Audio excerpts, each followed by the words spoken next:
Bismillahirrahmanirrahim. Assalamualaikum warahmatullahi wabarakatuh. Perkenalkan, saya Dr. Leni Oktorina, Divisi Fisiologi Fakultas Kedokteran Unpas. Hari ini saya akan memberikan kuliah tentang neuronal transmission. Jadi, karena kita sekarang berada di sistem NBSS, kita banyak berbicara tentang syaraf. Nah, apa sih neuronal transmission itu? Neuronal transmission itu bahasa lainnya itu adalah penghantaran impuls listrik pada sel syaraf. Pada kuliah neuronal transmission ini, apa saja yang akan kita pelajari?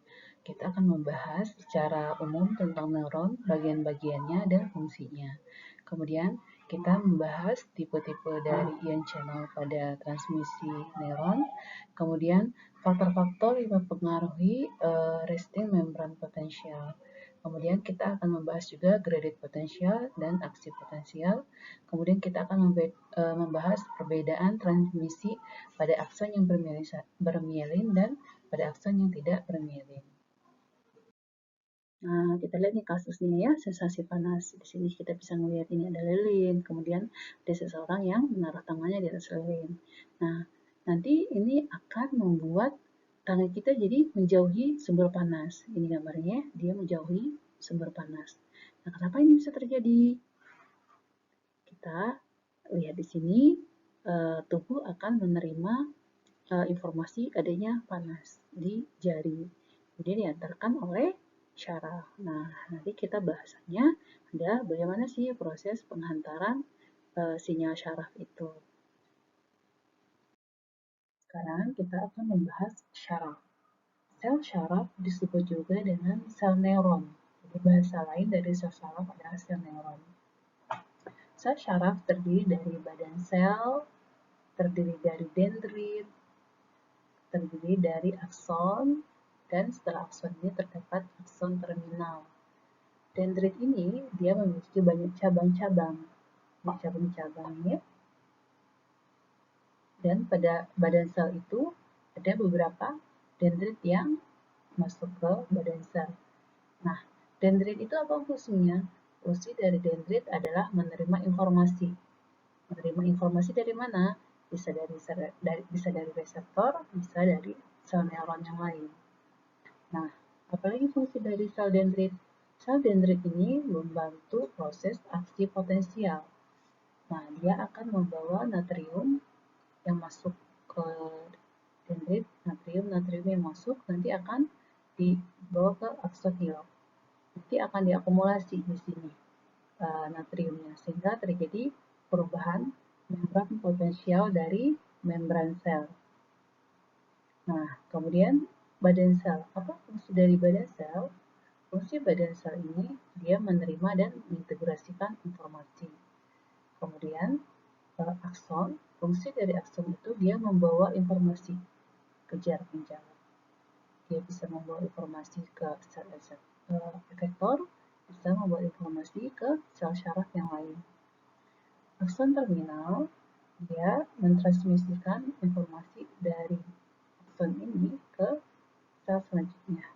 Kalau di sel selanjutnya itu syaraf, berarti ditransmisikan ke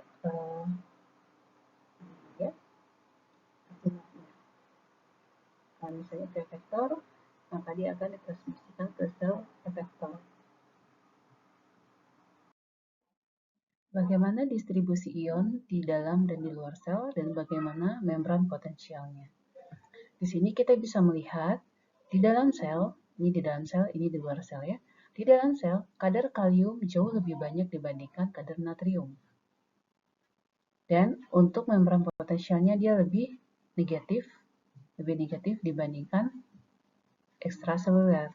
Di luar sel atau ekstraseluler, kadar natrium jauh lebih banyak dibandingkan kadar kalium. Kaliumnya lebih sedikit. Jadi di luar, natrium lebih banyak, kalium lebih sedikit, dan dia lebih elektropositif. Sedangkan di dalam sel, kalium lebih banyak, natrium lebih sedikit, dan dia lebih elektronegatif. Sekarang kita akan membahas apa saja jenis ion channel yang ada pada sel saraf. Sekarang kita pertama membahas leakage channel. Leakage channel itu ada dua macam, maksudnya untuk dua ion. Ada kalium leakage channel, ada natrium leakage channel. Leakage channel ini dia terbuka atau tertutup secara random. Ketika dia terbuka, maka akan mengalir mengikuti gradien konsentrasi. Misalnya kalium. Ketika leakage channel kalium ini terbuka, maka kalium yang tinggi di dalam sel akan keluar ke ekstraseluler. Kalau misalnya yang terbukanya itu adalah leakage channel natrium, maka natrium yang tinggi di luar sel akan masuk ke dalam sel. Itu untuk leakage channel. Kemudian kita bahas ligand gate channel. Ligand gate channel ini dia terbuka ketika channel ini berikatan dengan ligand. Contohnya neurotransmitter. Apa salah satu jenis neurotransmitter? Contohnya asetilkolin. Jadi ketika asetilkolin berikatan dengan channel ini, maka dia akan terbuka sehingga terjadilah perpindahan ion. Apakah natrium masuk ke dalam sel atau kalium keluar sel atau klorida masuk ke dalam sel. Tergantung jenis channelnya ya. Kemudian selanjutnya adalah mechanical gate channel. Mechanical gate channel ini dia baru terbuka ketika dia mendapat stimulus mekanis. Misalnya dia mendapat stimulus berupa tekanan, jadi ada tekanan di membran sel ini sehingga dia terbuka.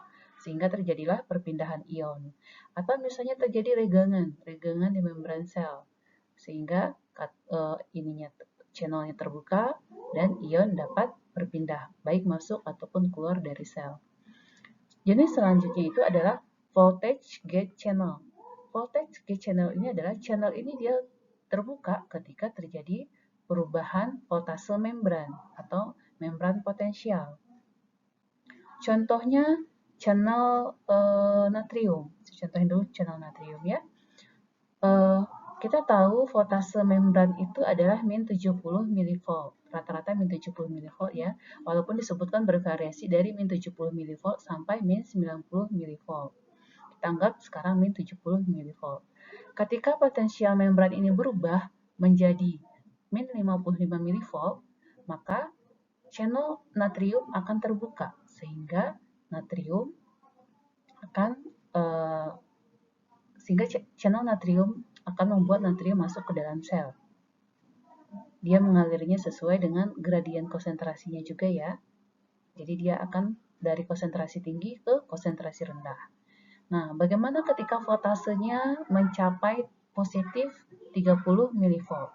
Ketika dia mencapai positif 30 mV, maka ion channel kalium dia akan terbuka. Ion channel kalium akan terbuka. Apa akibatnya? Maka kalium yang tinggi di dalam sel akan keluar sel, sehingga sel menjadi lebih negatif. Ketika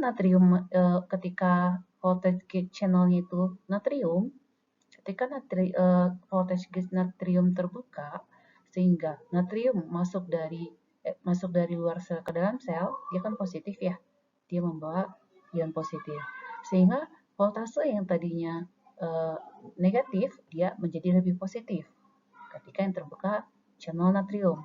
Ketika yang terbuka adalah channel kalium, K+ itu dia keluar, sehingga membuat dalam sel menjadi lebih negatif, sehingga kadar voltase di dalam sel menjadi lebih negatif. Sekarang kita membahas tentang channel tadi. Leakage channel ini dia ada dua macam, ada untuk ion kalium, ada untuk ion natrium. Jumlah channel untuk ion kalium jauh lebih banyak dibandingkan ion natrium. Kalau untuk ion kalium, ketika channel ini terbuka, maka kalium akan keluar dari sel. Untuk leakage channel ini, alirannya itu adalah dari konsentrasi tinggi ke konsentrasi ke konsentrasi rendah. Sebagaimana kita tahu, sel itu di dalam sel jauh lebih banyak kalium dibandingkan natrium. Dan di luar sel, kadar natrium lebih tinggi dibandingkan kadar kalium. Sehingga ketika channel kalium terbuka, kalium akan keluar dari dalam sel keluar sel. Sehingga sedangkan untuk leakage channel natrium ketika dia terbuka, maka natrium yang tinggi di luar sel dia akan masuk ke dalam sel. Dia terbuka atau tertutupnya dia secara random. Ini tergantung banyaknya ion di dalam sel atau voltase atau perbedaan membran sel. Voltase membrannya. Nah, dia ditemukan di mana? Untuk leakage channel ini dia ditemukan pada dendrit, badan sel, dan akson seluruh jenis sel neuron. Kemudian ligand gate channel. Untuk ligand gate channel ini dia baru terbuka ketika terjadi ikatan dengan ligand pada channel tersebut. Di mana sih terdapat ligand gate ini? Dia banyak terdapat di dendrit. Dia banyaknya terdapatnya di dendrit ya, dan juga di badan sel. Kalau di akson tidak ada ligand gate channel. Tidak ada ligand gate channel ya, dia adanya di dendrit dan di badan sel. Kemudian mechanical gate channel. Mechanical gate channel ini dia baru terbuka ketika dia mendapatkan rangsangan mekanis. Apakah itu sentuhan, tekanan, getaran, maupun stretching. Stretching itu tegangan ya. Nah, contohnya untuk mechanical gate channel ini terdapat pada dendrit seperti reseptor sentuhan, reseptor tekanan, dan reseptor nyeri di dendritnya ya. Dia ada di dendrit dan tidak ada di badan sel. Untuk voltage gate channel, channel ini baru terbuka bila terjadi perubahan voltase atau perubahan pada membran potensial. Di mana terdapatnya? Dia terdapat pada akson seluruh jenis sel syaraf. Dia adanya di akson ya. Untuk voltage gate channel, dia tidak ada di dendrit dan tidak ada di badan sel. Sekarang kita akan membahas terminologi pada konduksi syaraf. Jadi pertama yaitu resting potential, kemudian threshold, kemudian depolarisasi atau polarisasi, kemudian hiperpolarisasi, dan repolarisasi. Sekarang kita bahas resting potential. Apa itu resting potential? Resting potential adalah kondisi sel saraf dalam fase istirahat. Resting potential ini tidak terjadi perpindahan ion. Jadi, voltage gas natrium dan kaliumnya tertutup. Tidak ada perpindahan ion. Berapa nilainya? Resting potential itu nilainya min 70 mV. Kemudian ada yang disebut dengan threshold. Threshold itu adalah batas ya. Threshold itu adalah batas, di mana ketika batas itu terlewati, maka dia sudah melewati thresholdnya atau batasnya ya. Kemudian ada istilah depolarisasi. Ini depolarisasi. Depolarisasi adalah kondisi di mana membran potensial intraseluler menjadi lebih positif. Jadi dia lebih positif. Ini jadi lebih positif ya, kan tadinya dia min 70 saat resting potensial, kemudian dia menjadi depolarisasi. Depolarisasi dia menjadi lebih positif. Disebutnya depolarisasi atau polarisasi ya. Kemudian ada istilah repolarisasi. Istilah repolarisasi adalah di mana intraseluler menjadi lebih negatif. Kita lihat nilai. Ini tadi 30, kemudian dia turun voltasenya menjadi lebih negatif. Ini disebutnya repolarisasi. Apa itu hiperpolarisasi? Hiperpolarisasi adalah membran potensial menjadi lebih negatif dibandingkan resting potensial. Kita tahu resting potensial adalah min 70. Ketika dia lebih negatif lagi dibandingkan resting potensial, maka istilah ini disebut hiperpolarisasi. Sekarang kita membahas resting membran potensial ya. Resting membran potensial itu adalah kondisi di mana membran potensial berada pada min 70 mV. Apa saja yang menjaga resting membran potensial ini? Jadi apa saja yang menjaga membran potensial itu berada pada min 70 mV? Itu ada beberapa channel ya. Pertama adalah kalium channel, kalium leakage channel, kemudian natrium leakage channel, dan NAK-ATPase. Sekarang kita bahas kalium leakage channel ya. Sebagaimana kita tahu, ekstraseluler kadar natrium jauh lebih banyak dibandingkan kadar kalium. Ini kita lihat kaliumnya kodenya segitiga ya, segitiga. Sementara sodium hijau bulat, yang kuning ini klorida. Kemudian di dalam sel ini kaliumnya jauh lebih banyak dibandingkan luar sel. Kita lihat yang segitiga ini lebih banyak. Kemudian natriumnya yang kuning ini jadi sedikit. Juga di sini ada fosfat, fosfat warna biru ya. Kalium di dalam sel dia berikatan dengan anion. Anion itu adalah molekul-molekul yang bermuatan negatif. Sementara kalium itu dia kation ya, dia bermuatan positif. Jadi potasium di dalam sel dia berikatan dengan anion. Apa saja anionnya? Jadi kalium di dalam sel dia bisa berikatan dengan fosfat, kalium fosfat. Atau dia bisa berikatan dengan protein. Protein itu dia muatannya negatif. Atau anion, dia muatannya negatif ya. Nah, ketika leakage channel ini terbuka, maka kalium dia akan berpindah dari konsentrasi tinggi ke konsentrasi rendah. Dia akan keluar dari dalam sel ke luar sel.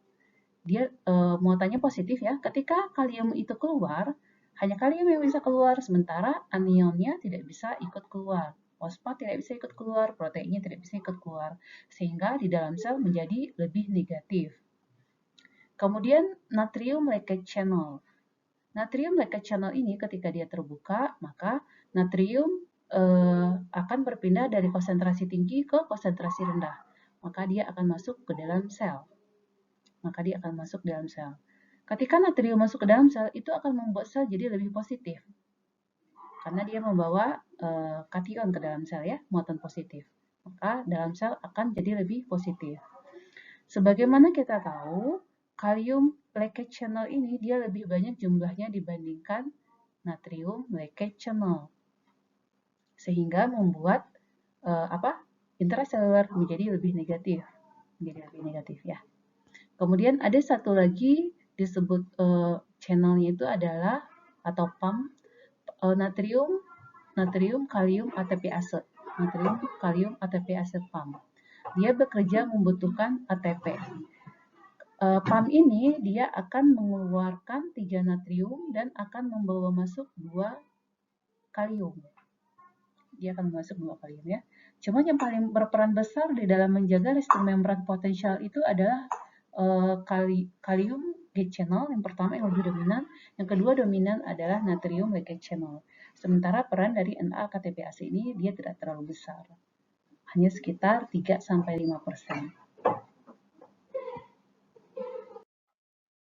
Apa yang akan dilakukan oleh sel ketika terjadi perubahan membran potensial? Misalnya intraseluler menjadi lebih positif. Misalnya di dendrit ya. Di dendrit terjadi, misalnya ini kita anggap di dendrit terjadi ligand gate channel. Di dendrit itu banyak ligand gate channel ya. Jadi misalnya di dendrit kemudian berikatan asetylkolin dengan channelnya. Kemudian ketika channelnya terbuka, maka natrium akan banyak masuk, sehingga sel menjadi lebih positif. Nah, ketika itu terjadi, apa yang dilakukan oleh sel? Maka sel akan berusaha membuat kembali ke kondisi resting membran potensial. Yang tadinya dia lebih positif, maka sel akan membuat bagaimana caranya sel menjadi lebih negatif. Caranya bisa dengan membuka kalium leakage channel sehingga kalium keluar, sel menjadi lebih negatif. Atau dengan memakai NA-KATPase, di mana dikeluarkan 3 natrium dan masuk 2 kalium, sehingga jadi lebih negatif juga intraselulernya. Seperti itu ya. Atau apa yang terjadi misalnya ketika intraseluler menjadi lebih negatif. Apa yang terjadi misalnya intraseluler menjadi lebih negatif. Misalnya pada dendrit itu yang aktif adalah ligand gate channelnya itu adalah yang inhibitory. Contohnya channelnya itu berikatan dengan salah satu neurotransmitter, di mana neurotransmitter itu akan mengaktifkan channel klorida, sehingga klorida yang tinggi di luar sel masuk ke dalam sel. Karena dia yang negatif membuat intraseluler lebih negatif dibandingkan resting potensial. Apa yang dilakukan oleh sel? Maka sel akan membuka akan membuka natrium leakage channel. Natrium leakage channel ini, maka natrium akan masuk. Natrium dia bermuatan positif ya, sehingga intraseluler yang tadinya lebih negatif karena banyak klorida yang masuk, dengan masuknya natrium dia akan kembali menjadi lebih positif.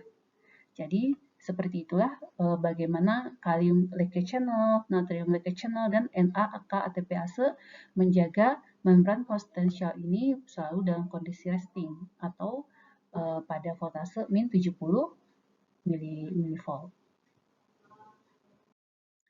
Konduksi listrik di syaraf itu ada dua macam.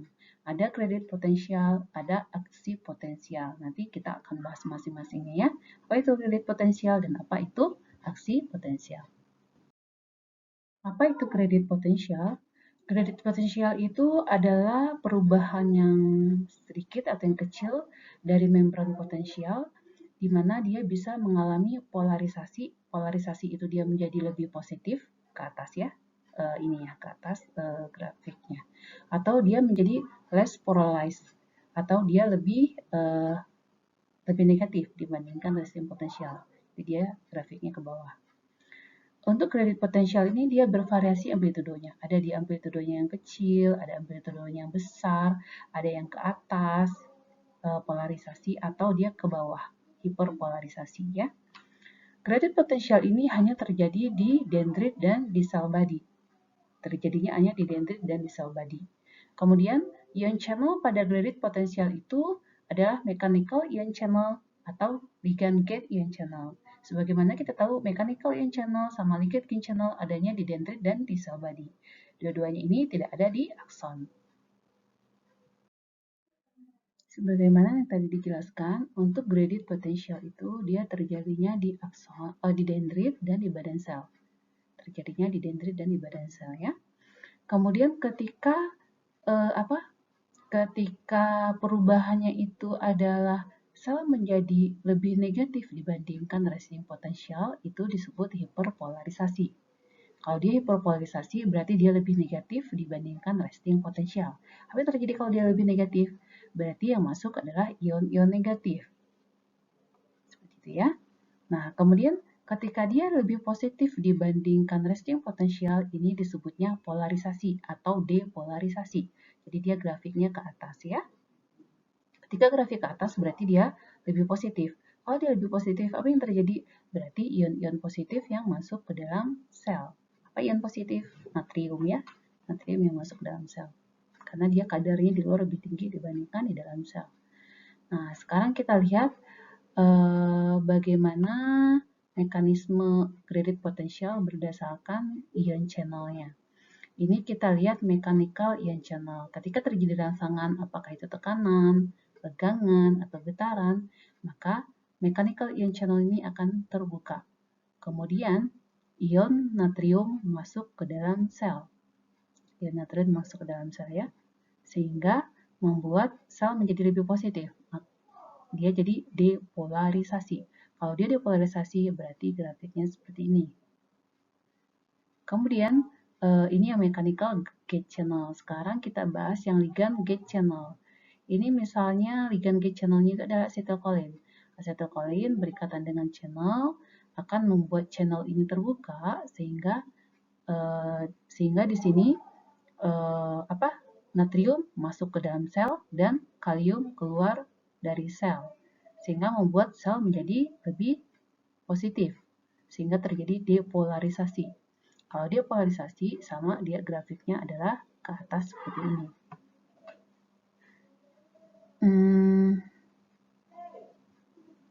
Kalsium ya, banyak kalsium yang masuk.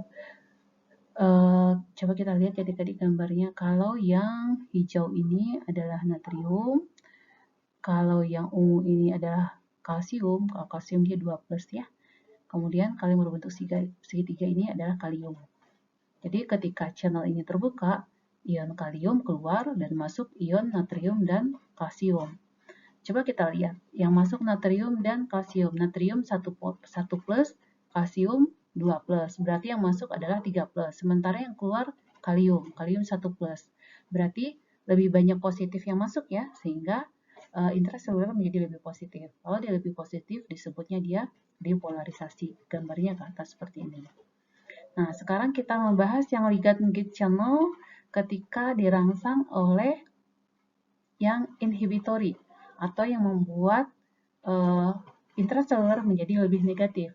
Ini contohnya chlorida gate channel. Ketika ada rangsangan dari glisin berikatan dengan channel ini sehingga dia terbuka dan membuat chlorida masuk ke dalam sel.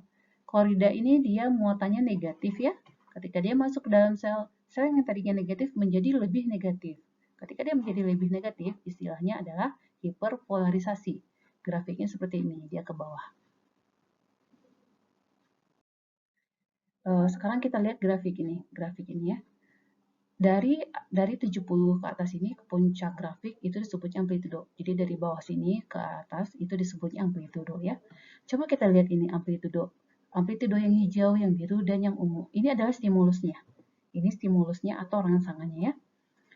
Kita bisa membandingkan amplitudo sebanding pada gradient potensial, amplitudo sebanding dengan stimulus. Ketika stimulusnya kecil, amplitudonya kecil. Ketika stimulusnya sedang, amplitudonya sedang. Ketika stimulusnya besar, amplitudonya juga besar. Jadi, untuk gradient potensial, stimulus besar kecilnya stimulus berperan terhadap besar kecilnya amplitudo. Itu yang pertama. Yang kedua, gradient potensial itu dia bisa dijumlahkan.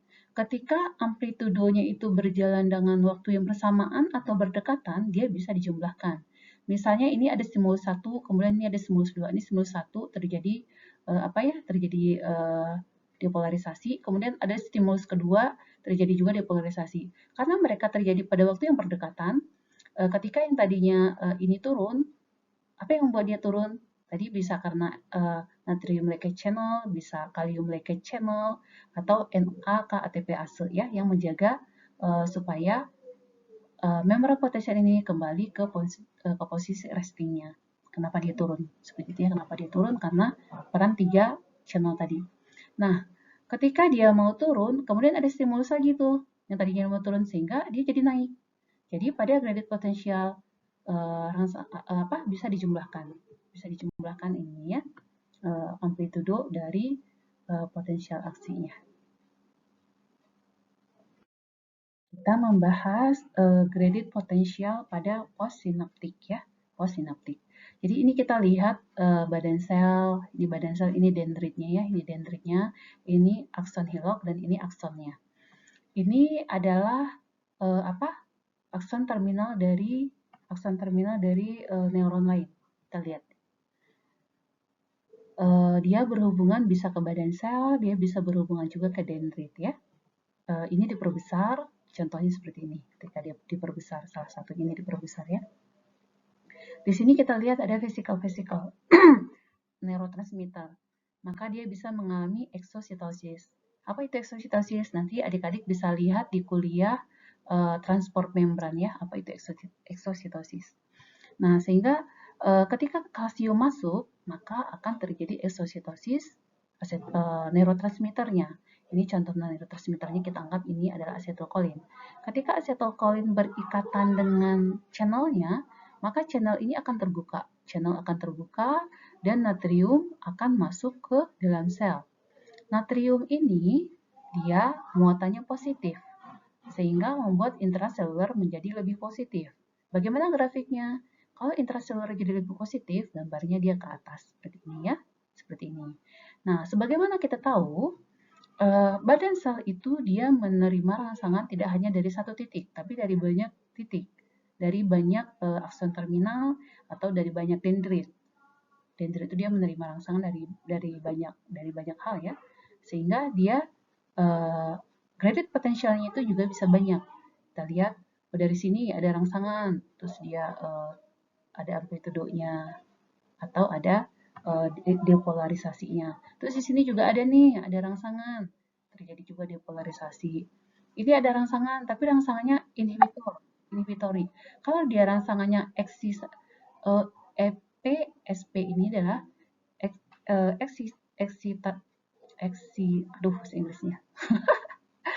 excitatory post synapse potential. Jadi kalau dia excitatory, dia mengeksitasi. Mengeksitasi itu meningkatkan. Jadi dia ke atas grafiknya. Kalau inhibitory potential, dia menghambat, dia jadi lebih ke bawah, jadi hiperpolarisasi. Kita lihat kalau dia ini gambarnya ke bawah, hiperpolarisasi ya.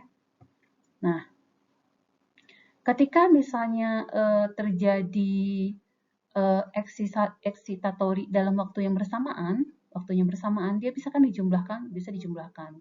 Ketika dia dijumlahkan, dia bisa mencapai threshold, maka akan terjadi potensial aksi. Tapi kalau misalnya terjadinya hanya satu-satu dan dia kecil, ketika dia belum mencapai threshold, dia tidak bisa menjadi potensial aksi. Tapi ketika dia disumasi, dijumlahkan, eksitatori dijumlahkan, terus dia menjadi besar amplitudenya, dan ketika dia bisa melewati threshold, dia bisa menyebabkan aksi potensial.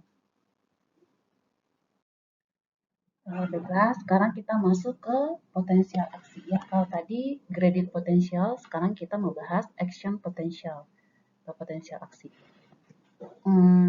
Sebagaimana kita tahu, untuk potensial aksi itu bisa terjadi beberapa mekanisme ya. Ada beberapa proses pada potensial aksi.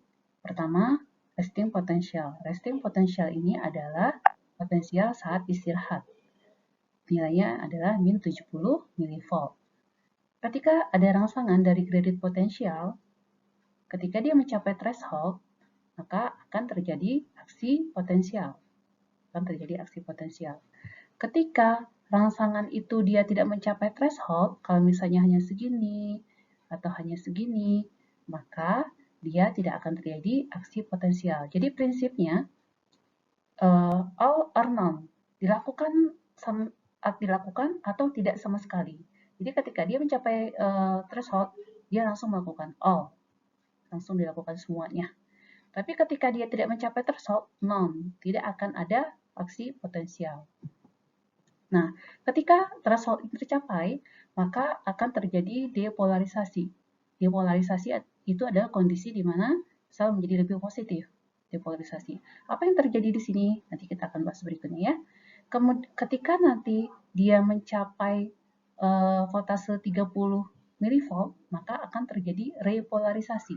Repolarisasi ini intraseluler kembali menjadi lebih negatif. Dia turun menjadi lebih negatif. Kemudian ketika dia turun melewati resting potential, maka dia mengalami hiperpolarisasi.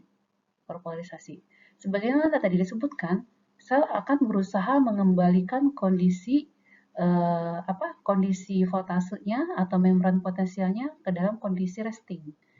Jadi ketika dia hiperpolarisasi, maka akan bekerja 3 channel tadi untuk mengembalikan kembali ke dalam kondisi resting potential. Apa yang terjadi pada channel selama aksi potensial? Ketika di dalam kondisi resting potential, voltage gate baik itu untuk natrium maupun kalium sama-sama tertutup, tidak aktif ya, sama-sama tertutup. Ketika terjadi stimulus yang menyebabkan depolarisasi, mencapai threshold. Apa stimulus ini? Stimulus ini berasal dari gradient potential. Gradient potential itu sumbernya dari mana? Dia dari dendrit atau dari badan sel. Ketika masuk natrium ke dalam sel neuron, maka dia akan dibawa ke akson Hillock. Akson Hillock itu pangkal dari akson. Jadi dari dendrit, dari badan sel nanti akan dibawa ke akson Hillock. Jadi akan dibawa ya, depolarisasinya itu akan dibawa ke akson Hillock. Kalau dia belum mencapai threshold, dia belum terjadi aksi potensial. Tapi ketika dia bisa mencapai threshold, ketika misalnya eksitatorinya banyak atau depolarisasinya itu banyak, maka dia bisa dijumlahkan, dan ketika dia mencapai threshold, maka akan terjadi depolarisasi. Apa yang terjadi ketika threshold ini terlewati?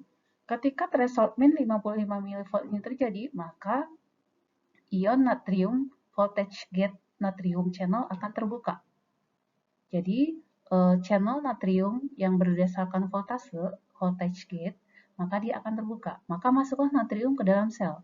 Karena dia bermuatan positif, sehingga intraseluler menjadi lebih positif. Ini yang terjadi selama depolarisasi. Ketika dia telah mencapai positif 30, ion channel voltage gate natrium tadi dia menjadi inaktif. Dia menjadi inaktif ya. Sehingga natrium tidak bisa lagi masuk ke dalam sel. Kemudian apalagi yang terjadi ketika 30 mV ini, maka voltage gate kalium akan terbuka. Voltage gate kalium akan terbuka sehingga kalium yang tinggi di dalam sel akan keluar. Ketika kalium tinggi dalam sel, dia keluar. Dia muatannya positif ya, sehingga dia meninggalkan ion-ion negatif di dalam sel.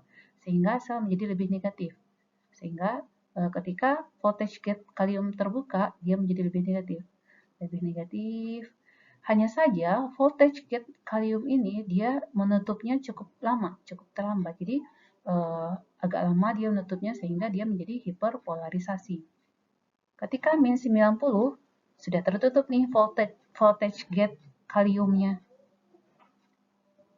Dia masih terbuka. Di min 90 dia sudah tertutup.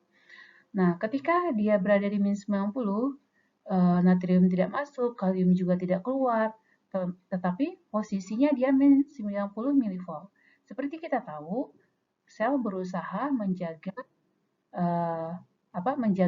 membran potensial itu berada pada resting potensial. Karena dia berada di min 90, dia akan berusaha meningkatkan membran potensialnya menjadi min 70. Berarti dia butuh plus 20 ya. Nah, ketika dia di posisi ini, maka channel apa yang berperan? Misalnya kita sebutkan kalium leakage channel. Kalau kita sebutkan yang berperan ada kalium leakage channel itu maka kalium akan keluar dari sel. Kalau kalium keluar dari sel, dia menjadi lebih negatif. Jadi semakin ke bawah dong. Jadi yang berperan di sini bukan kalium leakage channel. Bagaimana dengan natrium leakage channel? Kalau natrium leakage channel terbuka, maka natrium akan masuk ke dalam sel, sehingga sel lebih positif. Natrium dia positif ya, sehingga dia lebih positif. Jadi yang berperan di sini adalah natrium leakage channel. Dia membuat sel menjadi lebih positif, kembali ke resting potensialnya. Seperti itu ya. Nah, voltage kalium channel itu dia masih terbuka. Di sini, dari sini sampai ke min 70 ini, natrium dia tadi jadi inaktif. Ketika dia inaktif, dia tidak bisa terbuka. Meskipun ada rangsangan, dia tidak bisa membuka. Sehingga ini disebut absolute refractory period. Absolute refractory period ya. Kemudian di min 70 mV dia akan tertutup. Natrium voltage channelnya akan tertutup. Nah, ketika dia sudah tertutup, dia bisa menerima rangsangan. Dia sudah bisa menerima rangsangan untuk membentuk aksi potensial yang baru. Nah, sehingga ini disebutnya relative refractory period. Relative refractory period ya. Prinsip pada aksi potensial itu dia bersifat all or none law. Lakukan atau tidak sama sekali. Jadi, sini kita lihat. Ini ada rangsangan. Rangsangannya sedikit. Dia belum mencapai threshold. Tidak bisa terjadi aksi potensial. Terus kita naikin rangsangan.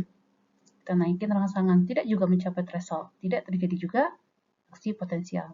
Ketika kita memberikan stimulus yang mencapai threshold, ini stimulusnya mencapai threshold. Bisa satu stimulus langsung yang besar yang mencapai threshold, atau stimulus-stimulus kecil yang terjadi di saat bersamaan, sehingga dia bisa dijumlahkan sehingga mencapai threshold, maka akan terjadi aksi potensial. Ya. Bagaimana ketika kita memberikan stimulus yang lebih besar lagi, melebihi threshold? Ketika kita memberikan stimulus yang lebih besar dari threshold, tetap saja dia potensial aksi segitu-gitunya aja, dia tidak menjadi lebih besar. Jadi hukumnya adalah all or none. Dia melakukan sekaligus atau tidak sama sekali. Ketika kita berikan angsa yang lebih besar, itu tidak membuat dia menjadi lebih besar juga aksi potensialnya. Dia tetap sesuai standarnya ya. Sekarang kita membahas voltage gate sodium channel. Ini adanya pada ini ya, aksi potensial. Dia ada yang sodium channel, ada yang potassium channel. Jadi ini dua-duanya voltage gate. Jadi dia tergantung voltase. Nah, di sini kita lihat ini channel natrium dia sedang tertutup sehingga natrium tidak bisa masuk. Ketika threshold terlewati, threshold membran ini terlewati, yaitu min 55 mV, maka akan menyebabkan channel ini terbuka, sehingga natrium bisa masuk. Nah, natriumnya masuk ya, tapi nanti channel ini bisa juga inaktif. Dia tetap terbuka, ini dia terbuka ya, tapi dia inaktif, sehingga natrium juga tidak bisa masuk. Ini terjadi ketika mencapai 30 mV. Sekarang kita lihat channel kalium. Jadi channel kalium ini dia dalam kondisi tertutup. Dia terbuka ketika voltasenya mencapai 30 mV. Dia akan terbuka sehingga kalium yang ada dalam sel akan keluar. Ini kita bahas ulang ya. Kita bahas ulang mekanisme yang terjadi saat aksi potensial. Ini saat resting potensial, intraseluler dia lebih negatif dibandingkan ekstraseluler. Saat resting potensial tidak terjadi perpindahan dari ion. Saat fase depolarisasi itu intraseluler menjadi lebih positif dibandingkan ekstraseluler. Pada saat depolarisasi ini yang terjadi adalah natrium masuk ke dalam sel, sehingga sel menjadi lebih positif. Kemudian saat fase repolarisasi, di mana sel kembali menjadi lebih negatif dibandingkan ekstraseluler. Apa yang membuat sel menjadi lebih negatif? Karena kalium keluar dari sel. Kalium keluar dari sel sehingga intraseluler menjadi lebih negatif. Kemudian saat fase setelah hiperpolarisasi, apa yang dilakukan oleh sel? Sel kembali berusaha membuat voltase intraseluler itu kembali dalam kondisi resting. Kalau di sini dia menyebutkan oleh peran NAKATPase ya, oleh NAKATPase. Masuk dulu, Neng. Kita akan bahas lagi ya mekanismenya. Sebenarnya ini udah dijelaskan sih dari slide sebelumnya, cuma saya ulang lagi, ya berharap adik-adik jadi lebih paham ya. Ini saat resting potensial. Saat resting potensial, voltage gate kalium dan natrium sama-sama tertutup. Ini natrium, ini kalium, mereka tertutup dan tidak ada perpindahan ion. Ketika terjadi depolarisasi yang ditrigger dari gradient potential, ketika dia mencapai threshold, maka ion natrium channel natrium akan terbuka. Natrium masuk ke dalam sel sehingga terjadi depolarisasi. Ketika mencapai 30 mV, maka channel natrium menjadi inaktif dan channel kalium terbuka sehingga kalium keluar dari sel. Sel menjadi lebih negatif dan channel kalium ini dia nutupnya cukup lama sehingga terjadi hiperpolarisasi. Nanti setelah 70 dia tertutup dan dia kembali ke resting potential. Aksi potensial itu dia berjalan di akson, hanya di akson ya. Aksi potensial itu tidak ada di dendrit, tidak ada di badan sel. Aksi potensial itu berjalan di akson dan dia satu arah. Dia satu arah ya. Adik-adik bisa menjelaskan nggak kenapa aksi potensial itu dia satu arah? Kenapa dia tidak bisa berbalik arah? Jawabannya kenapa aksi potensial itu berjalan satu arah? Karena adanya refractory period karena adanya absolute refractory period. Dalam kondisi absolute refractory period ini, ion natrium tidak bisa dirangsang. Dia tidak bisa dirangsang ya. Jadi kalau ada rangsangan, dia tidak bisa membentuk aksi potensial baru. Harus selesai dulu ini. Setelah dia melewati resting potensial, baru bisa di stimulus lagi untuk membentuk aksi potensial yang baru. Tapi kalau belum mencapai min 70, belum bisa. Jadi dia dalam kondisi absolute refractive period. Ketika dia dalam kondisi relative refractory period, dia bisa distimulus untuk membentuk aksi potensial yang baru. Sekarang kita lihat gambar ini. Depolarisasi di satu area, dia bisa merangsang depolarisasi area di sekitarnya. Jadi dia akan ke kanan dan ke kiri. Ya. Nah, ini untuk area pertama di akson Hillock. Kemudian ini akan merangsang depolarisasi di area di sebelahnya ya. Ini natrium masuk sehingga resting potensial yang jadinya min 70 menjadi lebih positif. Ketika dia mencapai min 55, maka terjadi depolarisasi di sini. Dia mengalami depolarisasi. Sementara area ini, dia setelah mencapai positif 30, dia akan mengalami repolarisasi. Ketika dia dalam fase repolarisasi, di sini dia akan merangsang aksi potensial untuk area di sekitarnya ya. Tapi di sebelah kiri ini tidak bisa dirangsang karena dia sedang dalam fase absolute refractory period. Dia dalam fase repolarisasi. Jadi dia dalam fase absolute refractory period tidak bisa menerima rangsangan untuk aksi potensial yang baru. Sementara yang di bagian kanannya dalam kondisi resting sehingga dia bisa distimulus untuk membentuk aksi potensial yang baru. Seperti itu terus ya. Kemudian ketika dia bilang sendiri, dia nggak bisa ke arah kirinya. Sekalipun ini udah istirahat, tapi dia terhalang oleh area yang sedang repolarisasi. Dia bisa mendapatkan rangsangan dari sebelah kirinya ya dari sini. Berarti dari arah badan sel. Oke, tadi kita sudah membahas ya apa itu gradient potential, apa itu aksi potensial. Sekarang kita bahas perbedaannya ya. Sekarang untuk dari amplitudo. Amplitudo itu tadi kan dari grafik itu, dari dasarnya ke tingginya itu disebutnya amplitudo ya. Amplitudo pada gradient potential itu dia kecil dan bervariasi. Sementara pada aksi potensial amplitudonya besar. Dia besar dan amplitudonya selalu sama. Mau stimulusnya besar, mau stimulusnya kecil, amplitudonya selalu sama. Kalau yang gradient potensial, amplitudonya tergantung stimulus. Kalau stimulus kecil, amplitudonya kecil. Kalau stimulusnya besar, amplitudonya besar. Untuk konduksinya. Konduksinya itu dia tergantung dari stimulus ya. Terus dia berjalan dalam kondisi yang menurun. Jadi kita lihat yang gradient potensial ketika dia naik, maka dia akan turun. Ketika dia naik, dia akan turun. Jadi dia dalam konduksi yang selalu menurun. Karena seperti yang kita sebutkan, sel selalu berusaha menjaga potensial membrannya itu dalam kondisi resting potensial. Sementara untuk aksi potensial, dia berjalan dalam hukum all or none manners. Jadi dia tergantung apakah threshold ini tercapai atau tidak. Kalau threshold tercapai, maka terbentuklah aksi potensial. Tapi kalau ketika threshold tidak tercapai, maka tidak terbentuk aksi potensial. Kemudian untuk penjumlahan, untuk gradient potensial dia bisa dijumlahkan. Sementara yang untuk aksi potensial tidak bisa ya. Dia berlaku hukum all or none manners.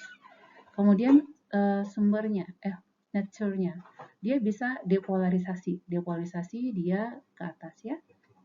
Atau hiperpolarisasi. Hiperpolarisasi grafiknya ke bawah. Kalau untuk aksi potensial, dia selalu ke atas. Dia selalu depolarisasi. Kemudian untuk mekanismenya. Mekanisme pada gradient potensial dia disebabkan oleh terbukanya ligand gate ion channel yang tergantung ligand ya. Ketika ligand berikatan dengan channel, maka channelnya terbuka. Sementara kalau untuk aksi potensial, dia tergantung voltage gate ion channel. voltage gate ion channel ya. Untuk propertiesnya, ini tidak ada threshold dan dia tidak ada refractory period pada graded potential. Kalau ada rangsangan, dia hayu aja terus terjadi depolarisasi atau hiperpolarisasi. Sementara kalau untuk aksi potensial, dia memiliki threshold dan dia memiliki refractory period. Ketika dia berada dalam kondisi absolute refractory period, ada rangsangan, dia tidak bisa terbentuk aksi potensial. Kemudian terjadinya di mana? Kalau graded potensial terjadi pada dendrit dan badan sel. Karena disinilah terdapatnya ligand gate ion channel. Kemudian kalau untuk aksi potensial terjadi pada akson, karena dia tergantung dari voltage gate ion channel. Sementara kalau di sini tidak ada voltage gate ion channel, adanya di akson ya. Untuk potensialnya, dia bisa terjadi banyak dalam waktu yang bersamaan.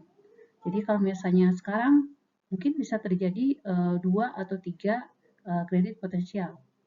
Sementara kalau untuk aksi potensial dia hanya ada bisa satu dalam satu waktu, hanya ada satu ya. Triggernya apa? Kalau untuk graded potensial dia ada trigger dari luar. Inputnya itu bisa dari trigger dari luar ya. Apa trigger dari luar? Ligand, misalnya ligand. Atau yang mechanical ion channel itu tergantung stimulus mekanis ya. Kemudian kalau untuk aksi potensial, yang triggernya itu adalah depolarisasi membran. Jadi perubahan voltase dari membran. Kemudian untuk jarak transmisinya, kalau graded potensial dia jaraknya dekat. Dia bisa dari dendrit ke akson hillock atau dari badan sel ke akson hillock. Jadi dia transmisinya pendek. Sementara kalau untuk aksi potensial transmisinya bisa jauh. Dia melewati akson. Akson itu perjalanannya bisa jauh. Misalnya contohnya pusat pernafasan kita ada di medula oblongata. Pusat pernafasan kita di medula oblongata dan otot-otot pernafasan kita ya adanya di dada gitu. Sehingga aksonnya itu berjalan dari medula oblongata ke otot-otot pernafasan, otot-otot diafragma misalnya atau otot interkostal eksternal. Gitu ya. Atau bisa jadi juga perjalanan itu dari medula oblongata ke sumsum saraf, dari sumsum medula spinalis, berjalan ke medula spinalis. Atau bisa jadi juga akson itu berjalan dari misalnya nervus 10. Nervus 10 ada di otak kita di daerah batang otak. Kemudian dia akan berjalan ke saluran cerna. Vagus itu dia ke saluran cerna, banyaknya ke GI tract ya. Jadi sejauh itu gambaran jauhnya jalannya akson itu. Nah, kalau graded potensial jaraknya dekat karena dia hanya dari dendrit ke akson hillock atau dari badan sel ke akson hillock. Sementara kalau akson itu dia bisa panjang ya. Sekarang kita akan membahas konduksi dan kaitannya dengan mielin. Ini kita lihat sel syaraf di mana aksonnya bermielin, diselubungi oleh mielin ya. Nah, di antara mielin ini, antara mielin satu dengan mielin yang lain, ada area yang disebut nodus Ranvier. Nodus Ranvier ini adalah area yang tidak dibungkus oleh mielin. Di nodus Ranvier inilah terdapat voltage gate ion channel natrium dan kalium. Sementara untuk daerah yang bermielin tidak ada voltage gate-nya, sehingga potensial aksi itu terjadinya di daerah nodus Ranvier. Terjadi potensial aksi di sini. Kemudian di sini ya terjadi potensial aksi di sini. Nanti impulsnya itu berjalan di sini di aksonnya. Terus terjadi lagi potensial aksi di sini berjalan lagi. Jadi potensial aksi di sini berjalan lagi impulsnya seperti ini. Jadi potensial aksi itu terjadinya di daerah nodus Ranvier ya, sehingga lebih cepat. Jadi dia jadi saltatori itu dia melompat ya.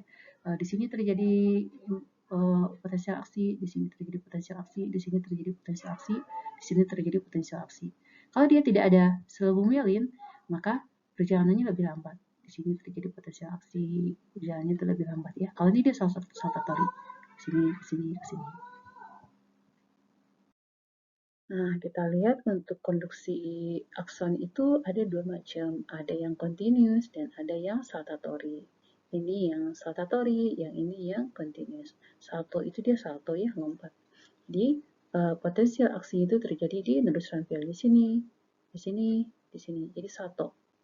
Potensial aksi salto, lompat-lompat ya di antara nodus transfer. Sementara di daerah yang diselimuti oleh myelin tidak terjadi aksi potensial.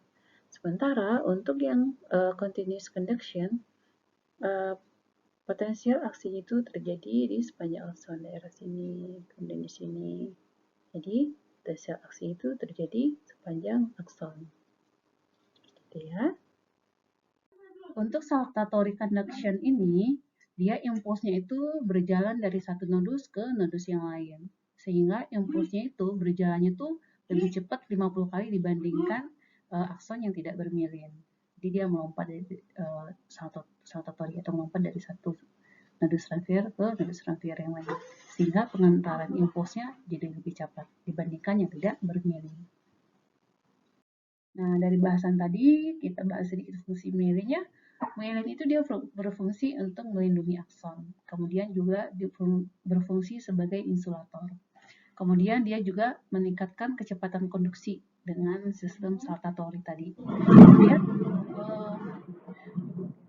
Kemudian juga dia jadi lebih menghemat energi. Jadi lebih sedikit energi yang digunakan untuk NAK ATPase. Kita tahu NAK ATPase ini dia akan mengembalikan kondisi potensial membran ke resting potensial. Jadi kalau misalnya dia tidak terjadinya tidak di seluruh akson, hanya pada nodus transfer aja, maka energi yang dibutuhkan juga lebih sedikit. Sehingga lebih hemat energi ya kalau pada akson yang bermyelin. Sekian dari kuliah saya. Nanti kalau ada yang ingin ditanyakan, mangga adik-adik bisa mengetik, menulis komen di kolom komentar ya.